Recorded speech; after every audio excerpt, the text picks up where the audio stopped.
Saludos cordiales, mis amigos.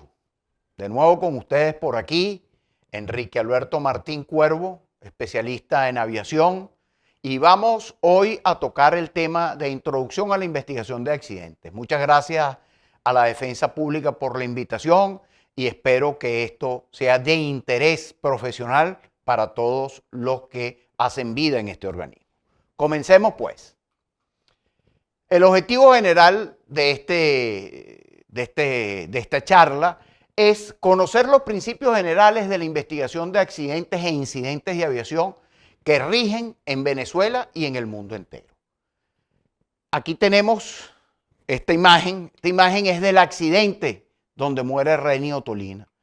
Yo fui uno de los primeros que fue a esa escena, ese día, junto con otros que llegaron allí, como Elicio Guzmán, que hoy murió, que fue director de PTJ, Israel Pincheski, la gente del Grupo de Rescate Venezuela y nosotros, el Grupo Rescate Humboldt, fuimos los primeros que llegamos a esa escena. Yo pertenezco a la organización Rescate Humboldt desde el año de 1974.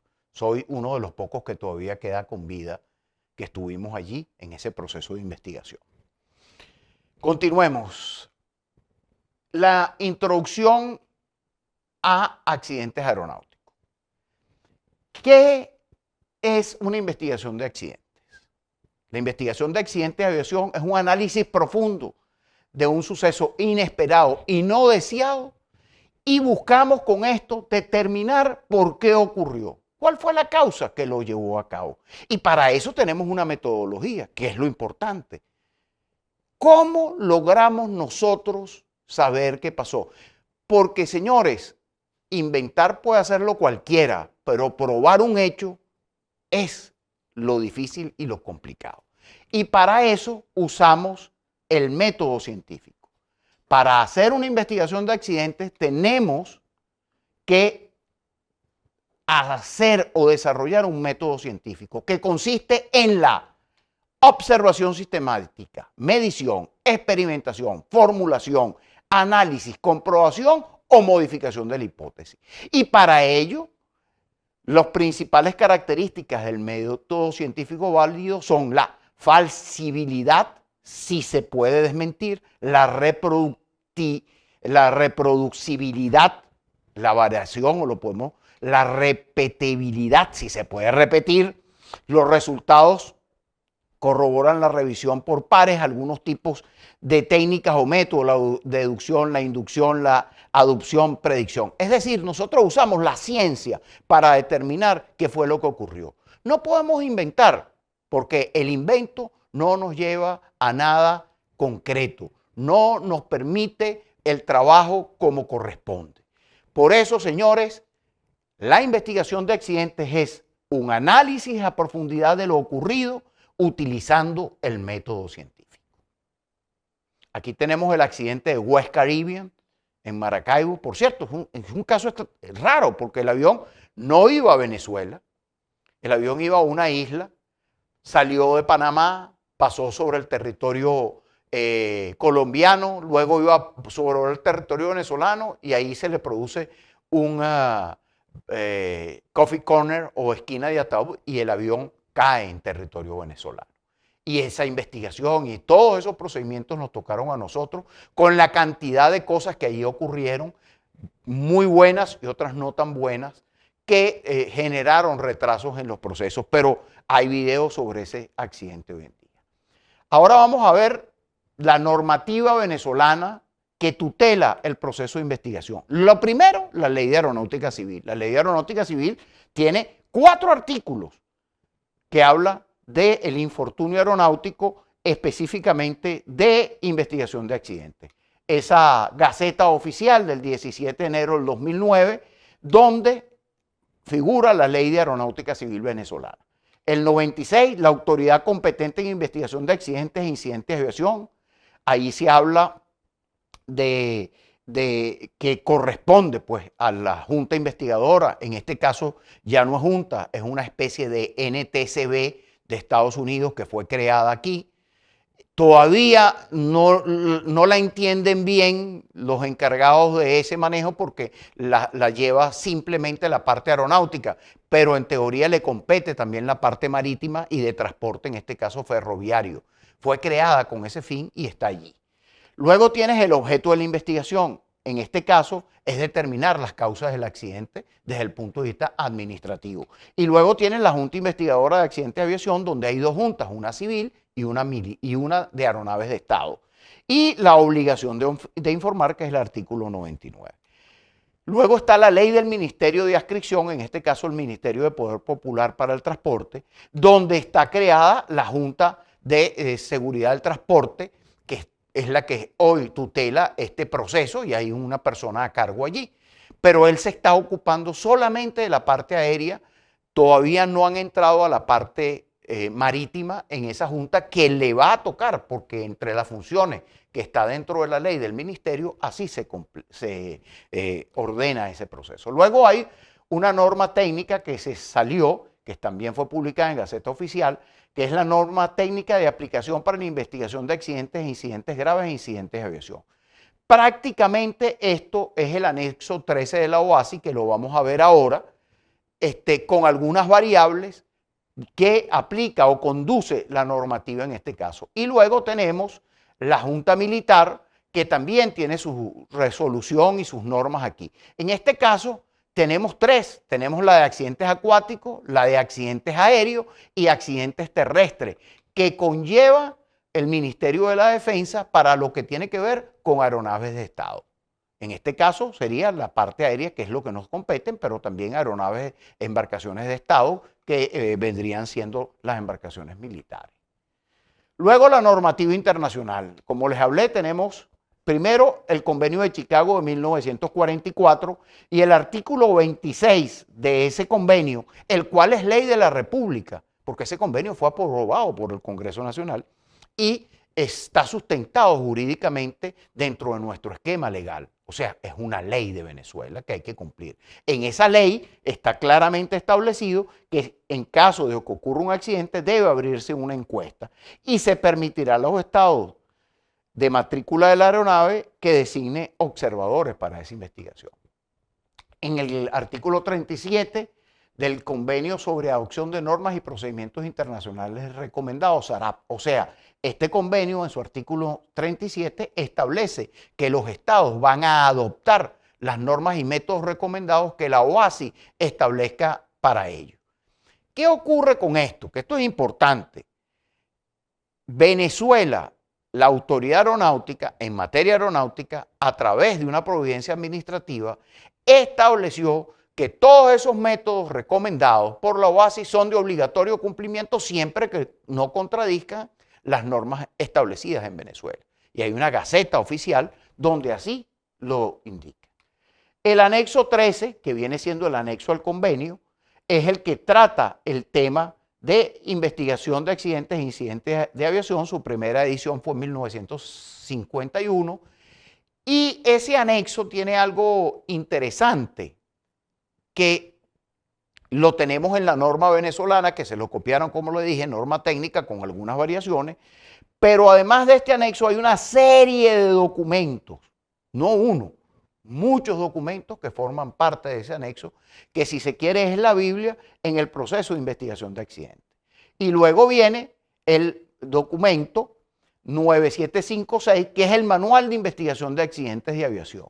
Tiene 4 partes. La primera, organización y procedimientos. La segunda, procedimientos y lista de verificación. La tercera, el proceso de investigación. Y la cuarta, cómo se hace un reporte. Estamos hablando de que aquí hay 700 páginas en cada uno de esos partes de los documentos. O sea, para poder uno prepararse, hay que estudiar, hay que leer. Y bueno, eso lo saben ustedes, por eso están viendo este video. Luego tenemos los sistemas para salvar vidas que estableció la Organización de Aviación Civil Internacional y en definitiva toda la parte aeronáutica. ¿Cuáles son? Son 2 elementos. El anexo 13, que ya lo vimos, y está el otro que es el anexo 19. El anexo 13 es el sistema de gestión de investigación de accidentes e incidentes de aviación y el anexo 19 es el sistema de gestión de seguridad. El fin del 19 es evitar que se materialice el hecho y el anexo 13 es investigar el hecho cuando ocurre. Entonces, uno es reactivo, que es este que está aquí, que es el anexo 13. ¿Por qué? Porque reacciona cuando se produce el accidente. ¿Qué quiere decir eso? Que al producirse el accidente, el anexo 13 automáticamente inspecciona todos los cumplimientos de los demás anexos. En total son 19 anexos con el anexo 13. Por tanto, al haber un accidente, usted tiene que revisar los 18 anexos restantes de aviación para ver si estos tuvieron alguna relación con el hecho que se materializó. Y luego, pues el anexo 19, que es el de seguridad, de gestión de la seguridad, viene diciéndose o se llama como el SMS, que es el Sistema de Gestión de Seguridad Operacional, que es proactivo. Antes tenía la palabra predictiva, esa se la quitaron. ¿Por qué predictiva? Porque a través de encuestas y de data técnica que se recababa, se podía determinar de que había la posibilidad de que ocurriera un accidente. Lo llamaron proactivo porque le quitaron la predictiva, que se la quitaron, pero está allí. Usted puede saber estadísticamente, por relación de hechos, cuándo puede ocurrir un evento que pueda sorprendernos en base a la data estadística. En este caso, proactivo es porque trata de evitar que se materialice. Pero en definitiva, la intención es que el nivel de riesgo pueda ser manejable en las operaciones que se están desarrollando. Entonces tenemos, para resumir, dos sistemas, el sistema reactivo y proactivo. Este es cuando ocurre el accidente, este es tratar de reducir el riesgo y que se materialice el accidente. Ahora vamos a ver el concepto de accidente aéreo. El concepto de accidente aéreo, de acuerdo a la Organización de Aviación Civil Internacional y el anexo 13, que es el que regula y tutela todo el proceso de investigación, es complejo. No es fácil. Y vamos a verlo aquí, pero tiene unas palabras clave. Voy a permitirme leerlo, cosa que no hago mucho. Todo suceso relacionado con la utilización de una aeronave que en caso de una aeronave tripulada, es decir, lleva pilotos, copilotos, aeromosas, pasajeros, en ese caso sí es así, ocurre en el momento que una persona entra a bordo de la aeronave con la intención de realizar el vuelo. Ejemplo, el avión está parado en una plataforma, llegó un autobús y lo chocó, eso no es un accidente aéreo, porque no hay intención de vuelo. Ahora, si el avión va a tener intención de vuelo, va a plataforma en ese momento, está rodando y llega un autobús y lo choca, entonces sí es un accidente aéreo. Fíjense este detallito que parece que no es, pero sí es, porque al ser un accidente aéreo, entra automáticamente la Junta Investigadora de Accidentes. Si no es un accidente aéreo, la Junta podría obviarlo conforme al estamento jurídico que se establece. Y seguimos. En el momento que todas las personas han desembarcado o en caso de una aeronave no tripulada, es decir, un dron, que ocurre en el momento que la aeronave está lista para desplazarse con el propósito de realizar un vuelo y el momento que se detiene al finalizar el vuelo y se apaga su sistema de propulsión principal, durante el cual, ahora vienen otros detalles. Entonces tenemos, para que sea un accidente aéreo, tiene que haber intención de vuelo en caso de aeronave. En el caso de aeronave no tripulada, el propósito de realizar un vuelo. Aquí tenemos el accidente de Santa Bárbara, esta foto que es del diario Panorama, esto que está aquí es el registrador de vuelo o caja negra. Fíjense que desde el helicóptero del señor Mercacho de Trujillo, que murió en un accidente aéreo, por cierto, se tomó esta foto y aquí están los registradores de vuelo de allí. Bueno, sigamos con el concepto. Durante el cual cualquier persona sufre lesiones mortales o graves a consecuencia de hallarse dentro de la aeronave, por contacto directo con cualquier parte de la aeronave e incluso las partes que se hayan desprendido en vuelo. Voy volando con el avión, salió una puerta, cayó en un parque y mató a una persona. Lamentablemente, eso es un accidente aéreo. ¿Ok? Por exposición directa al chorro del reactor. O sea, ustedes han visto esas imágenes donde está la gente en una playa esperando que el avión despegue y sale. Pudiera ser un accidente si la persona se lesiona o no, porque él mismo lo está buscando. Pues en el hecho de que él esté buscando, aquí viene la excepción. Cuando las lesiones no obedezcan a causas naturales, le dio un infarto a bordo, se les haya causado la persona a sí misma o haya sido causado por otra persona, o se trate de lesiones sufridas por pasajeros clandestinos escondidos fuera de las áreas destinadas normalmente a los pasajeros de tripulación, es decir, los que van en los trenes. Pero si la persona está atrás, está consciente de que hay un chorro y llega y el chorro lo rebate y lo manda para la playa y se ahoga, eso no es un accidente aéreo. Ahora, si yo soy una persona, estoy parado en plataforma, el avión vira y me hace un daño, pues ahí tengo un accidente aéreo. Entonces, fíjense estos detalles, esto no es papaya, esto es complicado. Y hay que saberlo manejar porque si no, nos enredamos todos. ¿Ok? Sigamos con el concepto. El concepto es largo, casi novelero. La aeronave sufre daños o rupturas estructurales que afecten adversamente su resistencia estructural, su performance o sus características de vuelo y que normalmente exige una reparación importante en el recambio de componentes afectados. Ajá, pero tenemos un excepto. O sea, señores, pendiente con esto, no se descuiden. Por falla o daños del motor, o sea, el motor va en vuelo, se dañó el motor y ¡pum! Eso no es un accidente aéreo. ¿Ok?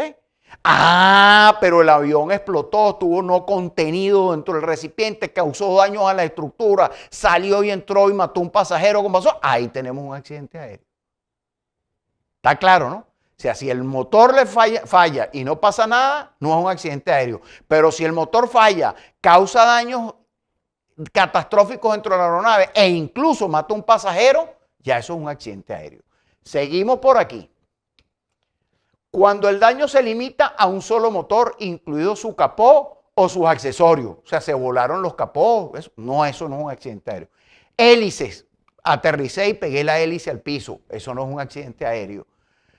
Extremos del ala, me llevé el poste con la punta del ala, el poste de la luz, cosa que pasa pero no. Antena, por ejemplo los Augusta, la gente aterrizaba con el Augusta y se les olvidaba a los pilotos sacar el tren y entonces partía las antenas, eso no es un accidente aéreo. ¿Ok? Sondas, álabes, neumáticos, se rompió un caucho, no es un accidente aéreo. Los frenos echaron candela, no es un accidente aéreo. Las ruedas, carenes, panelas, puertas del tren de aterrizaje, parabrisas, revestimiento de la aeronave, como pequeñas abolladuras o perforaciones o daños menores a las palas del rotor principal. Por ejemplo, palos, piedras que pegaron el rotor principal. Palas del rotor descompensador, el rotor de cola, tren de aterrizaje o lo que resulte de granizo o choques con aves, incluyendo perforaciones del radón. Cuando ven la punta del avión, ahí es donde está el radón, donde está generalmente el radar meteorológico. Esos no son accidentes aéreos. Entonces, ojo con esto que es interesante. Por eso le dije, ese concepto no es fácil.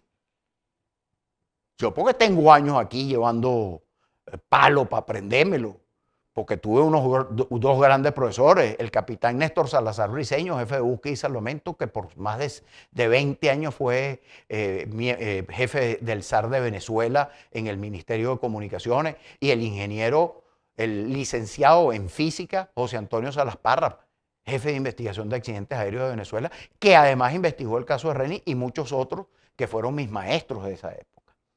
Sigamos entonces. La aeronave desaparece o es totalmente inaccesible. Es decir, no encontramos el avión, las operaciones de búsqueda se paralizaron y ya mientras hay operaciones de búsqueda, el avión está perdido. En lo que se paralizan las operaciones de búsqueda, el avión pasa a estar desaparecido. Es inaccesible. Un caso inaccesible, el 410 que cayó en Los Roques, está a 912 metros de profundidad y nadie ha podido llegar a saber por qué el avión se le pagaron los dos motores. Por consiguiente, es inaccesible, pero es un accidente aéreo.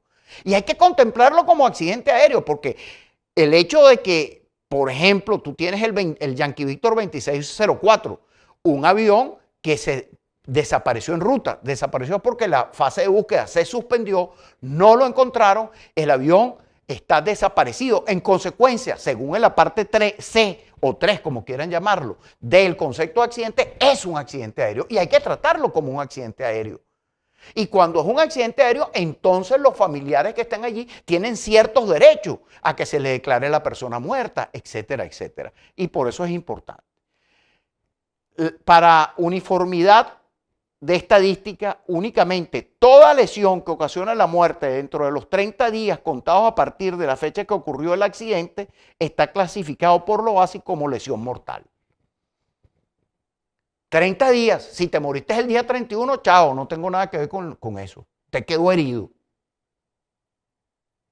Pero si te mueres en el día 30, entonces es una lesión mortal para fines estadísticos. De resto vas a estar como lesión grave para fines estadísticos.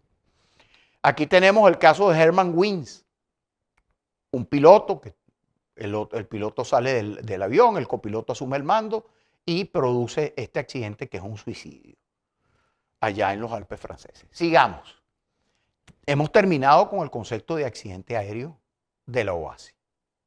Ahora entramos a los otros elementos del concepto que son incidente aéreo. Entonces, ¿qué es un incidente aéreo? Todo suceso relacionado con la utilización de una aeronave que no llegue a ser un accidente y que afecte o pueda afectar la seguridad de operaciones. También lo tiene que investigar la Junta Investigadora de Accidentes conforme a la ley que vimos, la Ley de Aeronáutica Civil y también el anexo 3, etc. Entonces, ese avión que está siendo llevado, rodado, ¿verdad? Pero va a mantenimiento, no va a vuelo, no tiene intención de vuelo y lo chocan, puede ser catalogado porque está siendo utilizado como un incidente de aviación. Pero ahora la OASI, aquí tenemos varios, por ejemplo es un incidente, un impacto en el radón, un ave en el ala, también se consideran, todos se consideran incidentes, pero la OASI estableció algo llamado incidente grave. Particularmente no estoy de acuerdo con eso, pero está allí, existe y está normado. ¿Por qué? Porque o es o no es. Y ya van a ver por qué. Y no lo digo yo, lo dicen los franceses, la VAE de Francia. Un incidente en el que intervienen circunstancias que indican que hubo una alta probabilidad de que ocurriera un accidente, pero no fue un accidente, pero hubo la probabilidad de que ocurriera el accidente.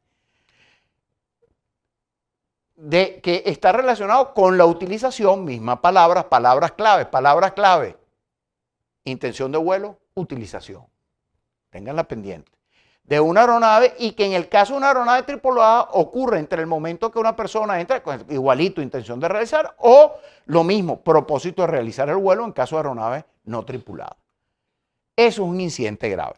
Pero ¿qué ocurre? Esto es del VAE, de la Junta, de la parte de investigación francesa. Hay un límite difuso que nos tiene al margen de la situación. Por eso, cuando estas cosas pasan, para fines estadísticos, nos dificultan los procesos de data. Entonces, esto que está aquí, por ejemplo, ¿ok?, son incidentes graves. Una despresurización a bordo, ellos lo consideran un incidente grave. Una colisión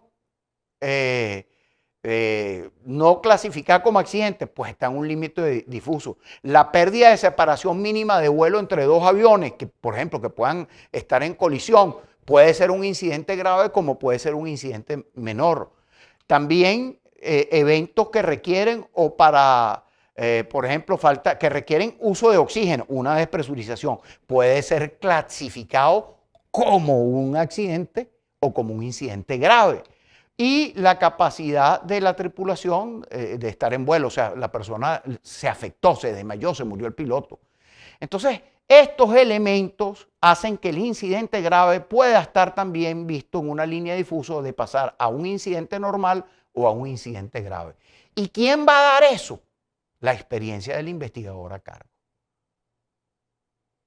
Por eso es cuando les dije yo aquí que no estoy de acuerdo con ello, no es porque yo no esté de acuerdo, llegó un peleón nuevo, no, es que hay ese límite difuso que confunde y es importante que lo tengan claro. Por eso ese concepto de accidente, incidente grave es complejo dominar. Y es vital a la hora de una sentencia y una decisión judicial. Si estamos manejando un accidente, estamos manejando un incidente o un incidente grave. Porque el incidente grave es la probabilidad que ocurriera un accidente, pero no ocurrió. Sigamos. Fases de la investigación. Todo proceso de investigación, tanto penal como ustedes quieren, tiene una fase que tenemos que continuar, manejar y procurar. La primera, recolección de información o data, las evidencias. Cuando llego a la escena donde ocurrió, tengo que recolectar todo eso. Hay maneras de hacerlo, tomar fotos, etcétera. Fijar la escena. Luego, eso que está ahí, análisis de la información. Tengo todo lo que colecté aquí, las cajas negras, los registradores de vuelo, las comunicaciones con la torre de control, los instrumentos a bordo, todo ese equipamiento. Tengo que analizarlo. Y después que lo analizo, si aquí en este análisis establezco que necesito emitir unas recomendaciones de seguridad de inmediato, porque lo que acabo de detectar es grave para la seguridad aérea de otros aviones del mismo modelo y marca de esa aeronave, entonces tengo que emitir unas recomendaciones de seguridad aunque no tenga el informe listo. Y luego la presentación de los hallazgos, las evidencias y el informe. Estos son los tres elementos de una fase del proceso de investigación. Los informes de accidente. Tengo un informe preliminar que debe ser antes de 30 días. Tengo un informe final que debería ser al año, pero si no es al año, puedo extenderlo. Lo importante es que cada año debo hacer un informe de cómo va el proceso de investigación. Los informes deben ser públicos y no pueden ser secretos. Luego tengo el informe de datos para la OASI. Tengo que enviar en 30 días un informe de data para que la OASI tenga, sobre todo en aeronaves sobre 12.500 libras de peso, 5.700 kilos aproximadamente. ¿Ok? O sea, es obligación del Estado, en este caso del Ministerio de Transporte, que es el que tiene tutelada la Junta Investigadora o la Junta de Investigación del Transporte, enviarle a la OASI todo evento o accidente de aeronaves superior a ese peso. Y, por supuesto, la OASI recomienda, como dije, en cada aniversario dar un informe si no se ha concluido el informe final. Y todos estos informes deberían estar en una rueda de prensa, ser público. Hay que lograr una conclusión lo más cerca posible de la verdad sobre la causa probable del suceso y los factores que contribuyeron a la materialización de ese accidente. O sea, yo voy caminando por una puerta, hay una puerta de cristal, y yo me llevé la puerta de cristal, simplemente porque estaba distraído. Entonces ahí hay un factor, que es mi factor, el factor humano que entra allí. Pero hay un factor también, es que resulta que la puerta de cristal no tenía señales. Entonces ese es un factor contribuyente para la materialización del accidente. Eso para que más o menos tengan eso claro. Organización de una investigación. Tenemos dos tipos de sucesos. Un accidente mayor, una aeronave comercial grande o de carga, y un accidente menor, que son las aeronaves ligeras. Los accidentes nos hablan a nosotros los investigadores. Por ejemplo, aquí tenemos el accidente del helicóptero 0796. 119 días tardamos en localizar esa aeronave en el Amazonas, una aeronave del ejército venezolano. Yo sé lo que pasó ahí. Yo no he ido a la escena, yo no fui allá. Colaboré sí con la búsqueda de parte, desde el punto de vista técnico. Pero yo sé que esa aeronave entró apagada allí. ¿Por qué? Porque tengo 20 años, más de 20 años, tengo 40 años viendo fotos iguales. ¿Por qué? Porque las palas están completas, están rotas, sí, pero no destruidas. Si ese motor estuviera funcionando, esas palas girando a velocidad, al entrar en las matas no queda pala viva ahí. Sin embargo, las ven. Esa aeronave se apagó. ¿Qué pasó? ¿Por qué se apagó? Bueno, eso ya se hizo en el proceso de investigación que lo lleva la Fuerza Armada. Y la Fuerza Armada es la que determinó por qué se apagó ese motor. Llegó a un límite de régimen. Ese es un sistema de seguridad que hizo que el motor se apagara. ¿Por qué llegaron a eso? Entonces ahí vienen los pilotos, todo lo que hace el proceso de investigación. Por eso el proceso de investigación de accidentes es mucho más allá de tener una causa. Es mucho más grande que eso y requiere de mucho tiempo, especialización y un gran trabajo. Entonces, tenemos accidentes mayores, accidentes menores. Por ejemplo, mayor un 737, menor una Cessna 206, un helicóptero Bell Ranger o inclusive este Mi-17. Todo proceso de investigación requiere un grupo directo. En el caso de accidentes mayores, un investigador a cargo, que igualmente existe en accidentes menores. ¿Y para qué me dice esto usted? Si yo soy defensor público, bueno, pero usted tiene que hablar con el investigador a cargo de un accidente menor. Porque él le va a proporcionar información de interés para su proceso de investigación y de defensa, si usted así lo considera. De allí la importancia. Por eso es que se los estoy nombrando, para que sepan con quién hablar. No es que llegas a investigación, mañana yo quiero hablar con el director de investigación de aquí, no, yo quiero hablar con el investigador a cargo de tal caso en específico. Porque el jefe tiene 20 casos, pero el investigador a cargo es el que maneja el proceso de una aeronave en cuestión.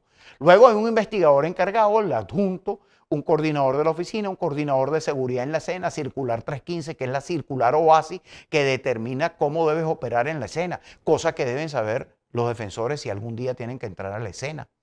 Es una puerta abierta para la formación de todos ustedes. La circular 315, porque la OASI, si algo tiene, señores, es el papel parejo. Y si algo hay en la OASI de interés, es que le queda miedo. Así que no se asusten. Un coordinador de administración y logística, necesito fondos, tengo que hacer pruebas. Y un coordinador de información que informe al público en general qué está pasando, qué está ocurriendo, porque la gente se motiva. El caso de Renio Tolina, como les dije, estuve allí, necesitas medios de información. El caso de West Caribbean, etc. Un accidente mayor se considera la creación de un investigador a cargo de 16 grupos de investigación. Cuando se cae o tenemos un accidente grande, hay que crear un grupo de operaciones y un grupo técnico. El de operaciones tiene 9 grupos o subgrupos de trabajo, ¿ok? Que es grupo de operaciones, desempeño de la aeronave, condiciones meteorológicas, tránsito aéreo, aeroportuario, declaraciones de testigos, registradores de vuelo, aspectos médicos, factores humanos, organización, y esto incluye la parte forense. ¿Quién estaba volando el avión? ¿El piloto o el copiloto? Lo puedo saber por las cajas negras, por los registradores de vuelo. Y si se dañaron los registradores, ¿cómo lo sé? Por las lesiones que tienen los pilotos. Y de allí es que se deriva la importancia del estudio forense.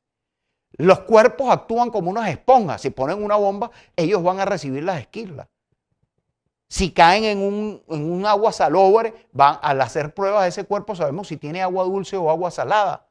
Aquí ha pasado, aquí se colocó una bomba en un avión de Aeropostal por la zona de Calabozo y se determinó eso, además de que hubo gente que quedó viva, después murió, etcétera, porque se encontró la nota del suicida y porque los cuerpos ahí colectados tenían las evidencias de la explosión.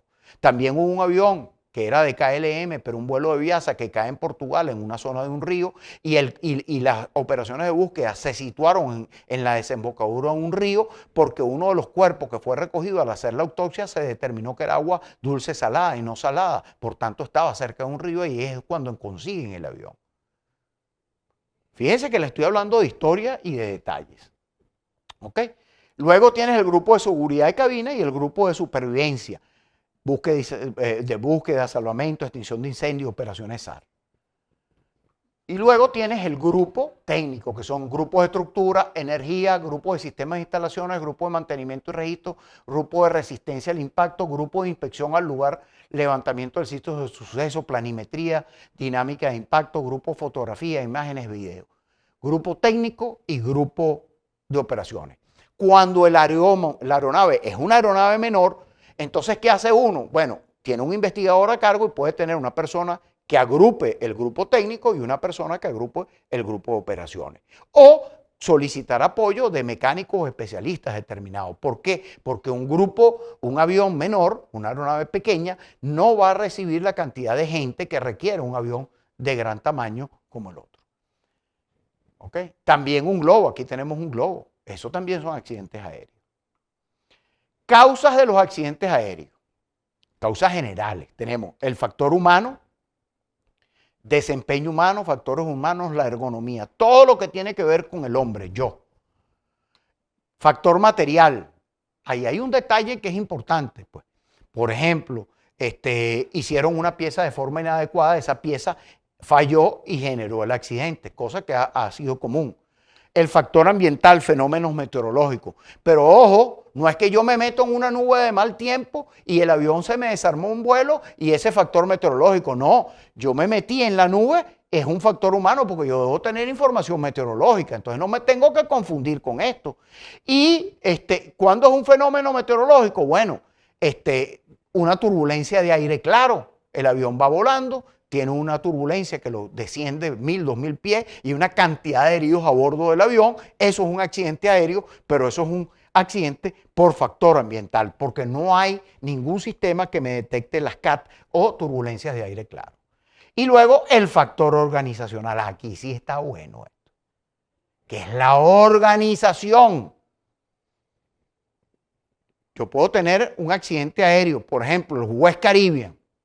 El West Caribbean, además de que está el factor humano, porque el piloto no sabía lo que le estaba pasando, él pensó que tenía un flame up, es decir, motores fuera, se le apagaron, resulta que los motores no estaban apagados, pero la organización, la empresa les debía sueldo, la empresa no los mandaba a entrenamiento, la empresa falló en todo lo que tiene que ver la estructura de formación de ese personal. Y en general, ellos fueron los que causaron el accidente. Porque un piloto sin entrenamiento piensa que tiene un flamao cuando lo que tenía era un coffee corner. Llegó a la esquina de ataúd, el avión no podía seguir volando a ese nivel de vuelo. ¿Por qué? Porque estaba el peso de las condiciones y simplemente perdió sustentación y tenía que venirse hacia abajo. Se iba a caer. ¿Qué tenía que haber hecho él si hubiera tenido un entrenamiento? Picar el avión, ganar velocidad, bajar la altura y mantener el vuelo y el avión no se estrella. Pero él pensó que el avión estaba apagado.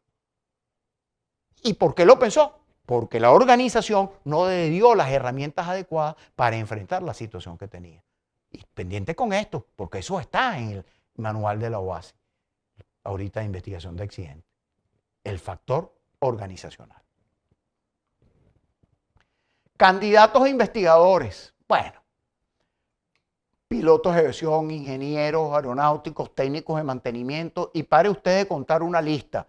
Operaciones de tránsito aéreo, meteorólogos, aerodinámica, especialistas en aerodinámica, laminadores de aviónica. Aviónica son los instrumentos del avión, búsqueda y salvamento, bomberos, comunicaciones, especialistas en materiales peligrosos. En fin, tú pones el límite. ¿Abogados pueden ser? Sí, pero tienes que ser especialista en derecho aeronáutico. Tienes que tener experticia, por ejemplo. Puedes ser abogado y a la vez perito del seguro. El seguro también entra aquí. No se olviden de los seguros. Porque los seguros son también una ayuda para ustedes como defensores públicos. No los dejen por fuera, porque ellos tienen peritos y peritos con mucha más experiencia que cualquier investigador que está ahorita en cualquier función. ¿Ok?